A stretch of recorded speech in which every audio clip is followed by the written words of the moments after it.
जय हिंद दोस्तों, स्वागत है आपका एनसीईआरटी क्लासेस में। मित्रों, हम लोग हिंदी भाषा को पढ़ रहे हैं और हिंदी भाषा में हम लोग शब्द विचार पढ़ रहे थे। साथियों, शब्द विचार में हम लोग रूप के आधार पर शब्द के भेद देख रहे थे।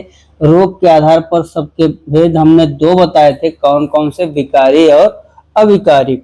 जिसमें विकारी शब्द को पूरा बता दिया गया था, अविकारी शब्द को भी बता दिया गया था समुच्चय बोधक तक। आज उसके आगे हम लोग बात करेंगे। शब्द विचार में ही आता है एक निपात। मित्रों, ये निपात क्या है, इसके बारे में हम लोग जानते हैं। ये जो निपात है, निश्चित शब्द समूह के लिए प्रयोग किया जाता है। इसका जो निपात है, निपात किसके लिए, निश्चित शब्द समूह के लिए प्रयोग किया जाता है। मतलब भाव का अर्थ प्रदान करने के लिए निपात काम करता है। ये निपात सहायक शब्द होते हैं, इनका कोई अर्थ नहीं होता है। जैसे हमने कहा ठीक ठाक, अब देखिए ठीक ठाक बोला। अब आप समझिए, इस ठीक का तो अर्थ है क्या, ठाक का भी कोई अर्थ है? तो ये ठाक क्या है, निपात है। ये क्या है, मतलब जो शब्द हैं उन शब्द के सहायक के रूप में तो आते हैं, इनका कोई अर्थ नहीं, मतलब इनका अर्थ हो, इनका भावार्थ सही हो, ठीक ठाक, इसलिए आते हैं। और ये शब्द समूह के लिए जो है निश्चित शब्द के रूप में आते हैं। ये सहायक शब्द होते हैं निपात। जो आपका सार्थक शब्द होता है, उस सार्थक शब्द के सहायक के रूप में आते हैं। चलिए पहले हम लोग निपात का मतलब जान लें। निपातों का प्रयोग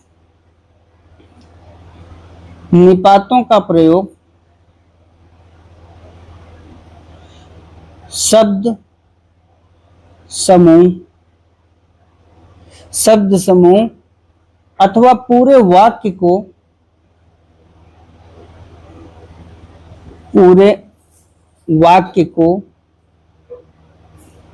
भावार्थ प्रदान करने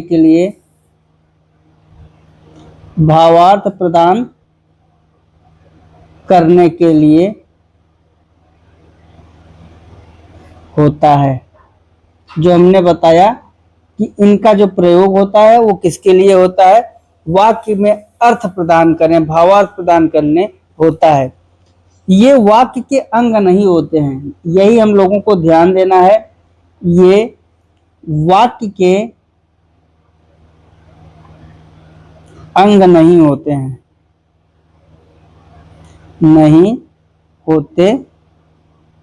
हैं, ठीक। वाक्य में प्रयोग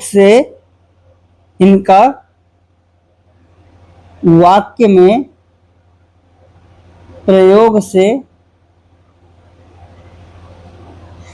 अर्थ व्यक्त करने के लिए इनका वाक्य में प्रयोग ऐसे लिख लें, वाक्य में प्रयोग अर्थ व्यक्त करने के लिए, इससे काट दें, अर्थ व्यक्त करने के लिए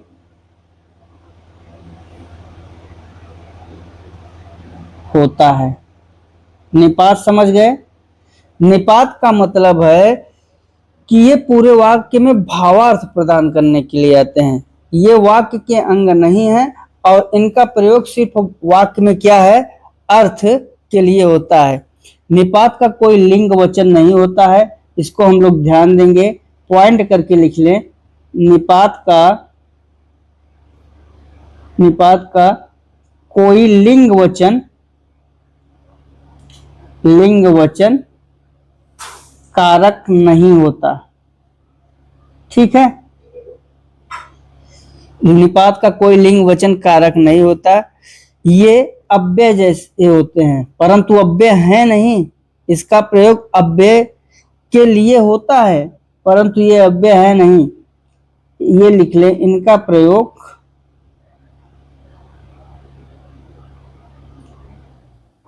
अव्यय के लिए होता है, ठीक है। निपात क्या है, निपात को हमने बता दिया। निपात पर लिंग वचन कारक का कोई प्रभाव नहीं है और निपात का प्रयोग अव्यय के लिए होता है, ठीक। आइए उदाहरण देखें। देखिए, क्या आप सुन रहे हैं? क्या आप सुन रहे हैं? अब यहां पर आप देख रहे हैं कि ये जो आपका आया हुआ है, क्या आप सुन रहे हैं, मैं उदाहरण देख रहे हैं, ये जो क्या है, इस क्या का क्या अर्थ है? आप सुन रहे हैं वाक्य ये है, लेकिन उसने क्या कहा, क्या आप सुन रहे हैं? ये जो क्या है, इस वाक्य के अतिरिक्त अर्थ के रूप में आया है। अर्थ वाक्य को अर्थ प्रदान करने के लिए आया है। ठीक, ये अर्थ प्रदान करने के लिए आया है,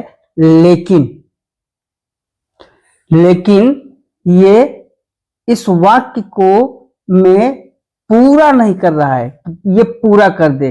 इनमें कोई लिंग वचन कारक का कुछ भी प्रभाव पड़ रहा है। ठीक है, ठीक। तो यहां पर जो क्या है, क्या क्या है, क्या निपात का काम कर रहा है। निपात इतना कठिन नहीं है, बस आपको देखना है कि ऐसा कौन सा वर्ड है हमारे वाक्य में जो अलग आ रहा है, वाक्य के अलग आ रहा है, उसके बिना भी वाक्य पूरा हो सकता है। तो जहां पर ऐसी कंडीशन हो, अब जैसे आप सुन रहे हैं, क्या वाक्य पूरा नहीं है? कहने का कंडीशन वही है, आप सुन रहे हैं, कहने का कंडीशन यही है, लेकिन शायद थोड़ा सा वो क्या कर रहे हैं कि न सुन रहा हूं, या सुन रहे हो उसको समझाना नहीं चाह रहे हैं। तो यहां पर उसने क्या किया, वाक्य पर जोर दिया। जैसे मान लीजिए ऐसा होता है कि कभी कोई सुनता है और सुनने के बाद समझता है, उसको क्या कहते हैं, हम लोगों की भाषा में कहते हैं कि देखो मिचोली कर रहा है। तो यहाँ पर जो आप सुन रहे हैं, वाक्य यही पूरा हो जाता है, लेकिन वाक्य पर जोर देने के लिए क्या कहा गया, क्या आप सुन रहे हैं? इसका मतलब है कि ये जो क्या है, इसके बिना भी वाक्य पूरा हो सकता है, और ये निपात के रूप में यहाँ कार्य कर रहा है। ठीक, निपात क्या है? निपात के जो कार्य हैं, या तो वो प्रश्न पूछेंगे, लिख लिया जाए निपात के कार्य। निपात के जो कार्य हैं, या तो आपके क्या पूछेंगे, के कार्य। इनका जो कार्य होता है, या तो ये आपसे प्रश्न पूछते हैं, प्रश्न पूछेंगे, या इनका दूसरा काम होता है शब्द पर बल देना, वही शब्द या वाक्य पर बल देते हैं। अभी जो हमने बताया, इनका जो तीसरा काम है अस्वीकृत प्रकट करना, अस्वीकृत प्रकट करना। ये क्या करते हैं, जो हमने बताया कि अभी सुन रहा हो लेकिन उसको अस्वीकार कर रहा हो, अस्वीकार का मतलब टाल रहा हो, तो अस्वीकृत प्रकट करना भी निपात का कार्य होता है। उसके बाद कभी कभी आश्चर्य के लिए भी, विस्मय के लिए भी इनका प्रयोग किया जाता है। विस्मय प्रकट करने के लिए निपात का प्रयोग किया जाता है।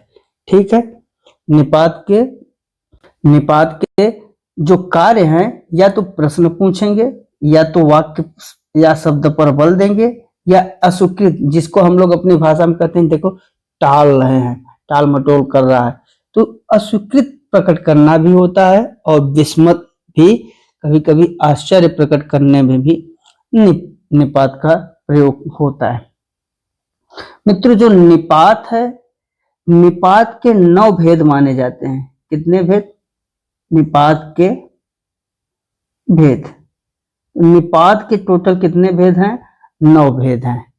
ये जो निपात है, आप लोग जानिए, इतना इंपॉर्टेंट नहीं है, लेकिन जानते रहिए। हम केवल उनके भेद और उनसे उदाहरण बता रहे हैं, सबको पूरा लिखाने की कोशिश नहीं करेंगे। जैसे पहला होता है सकारात्मक निपात, सकारात्मक निपात। अब जो सकारात्मक निपात है इसका उदाहरण क्या है? हाँ, जी आदि। मतलब कोई बुला रहा है, आपने कहा हाँ जी, हाँ या जी आ, ऐसे होता है। दूसरा क्या हो जाएगा? इसी का उल्टा नकारात्मक निपात, जस्ट अपोजिट। ये क्या होता है? बस वही विपरीत, नहीं, नहीं जी, ठीक। आदि। तीसरा होता है प्रश्नबोधक निपात। प्रश्न, अभी जो आपको पहला उदाहरण दिया प्रश्नबोधक निपात, इसमें क्या है? प्रश्नों के माध्यम से, जैसे क्या, क्यों, के, ये सब। आदि।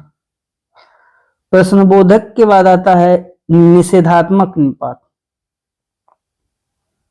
निषेधात्मक निपात, और इसका मतलब क्या होता है? निषेधात्मक, मत, खबरदार, मत करो, खबरदार। ऐसे जो वाक्य होते हैं ये किस में चले जाएंगे? निषेधात्मक, ठीक, निषेधात्मक में। उसके बाद आपका जो पांचवा है, पांचवा आपका होता है बल प्रदायक निपात। जो वाक्य पर बल प्रदान करते हैं, बल प्रदायक निपात। इनका मतलब क्या है? इनमें जैसे वाक्य पे हाँ, केवल, ये जो हैं तक, पर, तक, पर, ऐसे आदि, सिर्फ। छठवां आपका है तुलनात्मक, तुलनात्मक निपात। इसमें क्या है?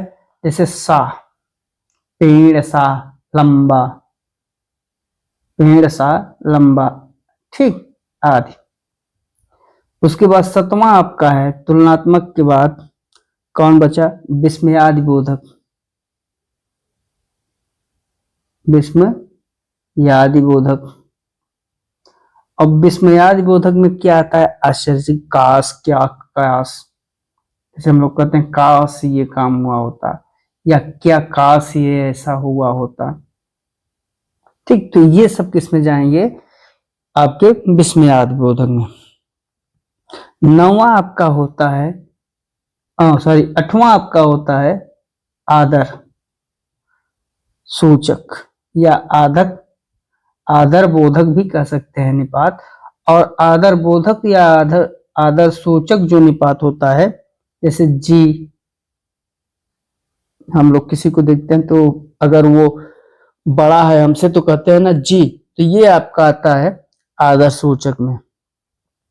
उसके बाद नौवां आपका है अवधारण, अवधारण बोधक, मतलब अवधारणा को प्रकट करता है निपात।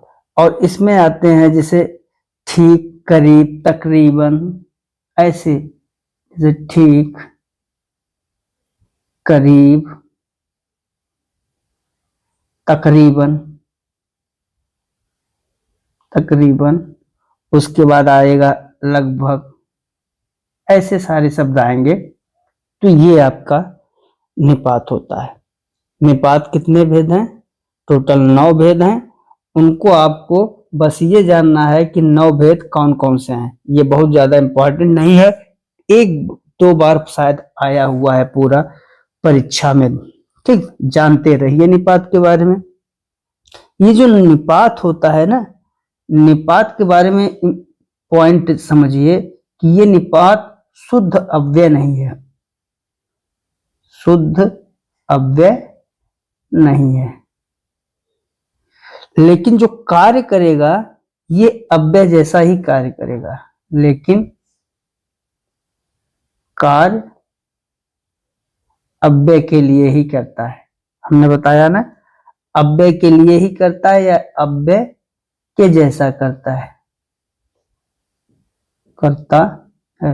लेकिन ध्यान दीजिएगा, अगर ये आ जाए कि निपात अव्यय है तो वहां आप निपात को अव्यय नहीं मानेंगे। इनका जो प्रयोग है किसके लिए होगा? शब्द के लिए या शब्द समूह के लिए। ठीक, इनका प्रयोग शब्द समूह के लिए प्रयोग होता है।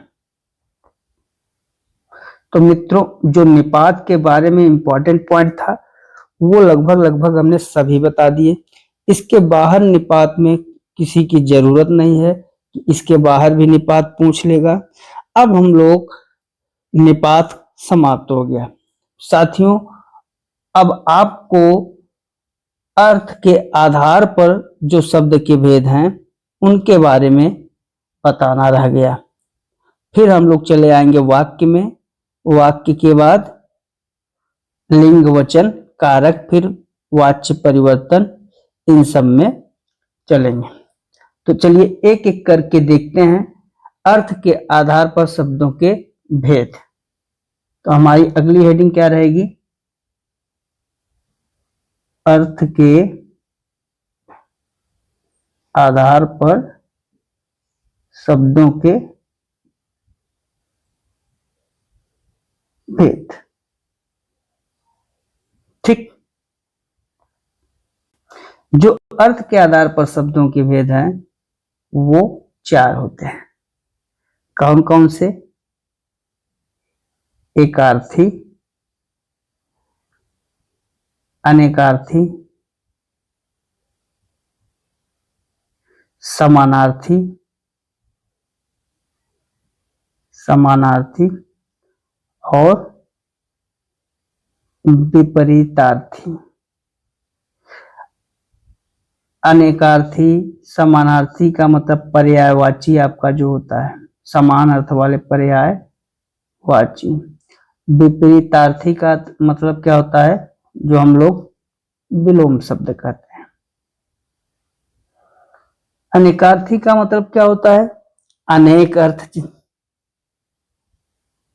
अनेक अर्थ। और एकार्थी का मतलब क्या होता है? एक अर्थ। ठीक है, चलिए ठीक है। तो इस तरीके से अनेकार्थी, समानार्थी, विपरीतार्थी और एकार्थी, ये हुआ पर्यायवाची, विलोम शब्द, अनेक अर्थ और एक अर्थ। आइए उदाहरण देख ले। उदाहरण में हम लोग पहले चलिए देखते हैं पर्यायवाची से। एक नंबर यहां से जरूर आएगा, एक नंबर यहां से आएगा, एक नंबर यहां से आएगा और एक नंबर यहां से।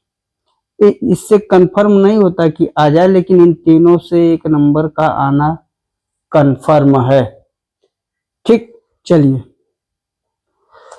पहले हम लोग अनेक शब्दों के लिए एक शब्द देखते हैं। ठीक, एक शब्द, और इसमें अनेक शब्दों के लिए एक शब्द, अर्थात जैसे हम लोग मान लीजिए इच्छा रखने की भाव से बनाते हैं। जैसे पीने की इच्छा। किसकी इच्छा? पीने की इच्छा। जानने की इच्छा, जानने की इच्छा। उसके बाद युद्ध की इच्छा, युद्ध की इच्छा। ऐसे कई उदाहरण हैं, इनको हम एक अलग ही वीडियो में बनाएंगे। जैसे पीने की इच्छा क्या हो जाएगा? पिपासा, पिपासा। जानने की इच्छा क्या होगा? कहते हैं ये बहुत जिज्ञासु बालक है, जिज्ञासु या जिज्ञासा। यहाँ पे जिज्ञासु नहीं, जिज्ञासा। ठीक, उसके बाद युद्ध की इच्छा रखने वाला क्या कहलाएगा? युयुत्सा, युयुत्सा। तो ऐसे हैं जो कि आपके अनेक शब्दों के लिए हैं। पर्यायवाची आप लोग जानते ही हैं, बहुत से पर्यायवाची हैं। उन पर्यायवाची को लिख लीजिए। इनके लिए अलग से वीडियो भी बनाएंगे, क्योंकि यहाँ से आता है कुछ इम्पोर्टेंट पर्यायवाची के बारे में बताएंगे आपको। जैसे इसका तो जानते ही हैं, पर्यायवाची में पर्यायवाची भान, आग, पानी, पानी के बाद भांग, भाग मतलब अंश, उसके बाद भारत। ऐसे पर्यायवाची आपको बनाना है। जैसे भानु का क्या होता है? भास्कर, दिवाकर, ठीक। सूर्य। आग का क्या होता है? पावक, अनल, दहन। पानी, जल, नीर, तोय। भाग का क्या होता है? भाग का होता है जैसे अंश, अंश। भाग का अंश हो गया अंग, अंग को भी भाग कहते हैं, अंग। हिस्सा भी भाग को कहा जाता है, हिस्सा। खंड भी कहा जाता है, खंड। भारत, भारत को क्या कहा जाता है? भारत खंड, भारत खंड। जम्मू द्वीप, जम्बू द्वीप, भारत खंड है जम्मू द्वीप। हिंदुस्तान भी कहा जाता है, हिंदुस्तान। ऐसे सब पर्यायवाची है। पर्यायवाची के बाद क्या है? पर्यायवाची के बाद आपका विलोम शब्द है। विलोम शब्द भी कुछ देख लीजिए।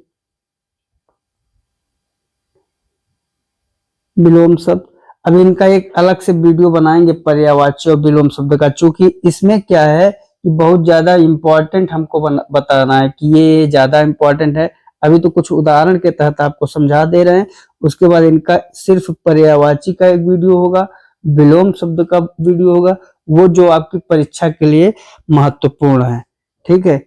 जैसे विलोम शब्द भी आप लोग, जैसे सुख है, सुख का क्या हो जाएगा? दुख। माता का पिता, भाई का बहन, अंधकार का प्रकाश। ये सब क्या है? विलोम शब्द है, ठीक है मित्रों। तो आज आपको हमने निपात और अर्थ के आधार पर शब्दों के भेद बताया।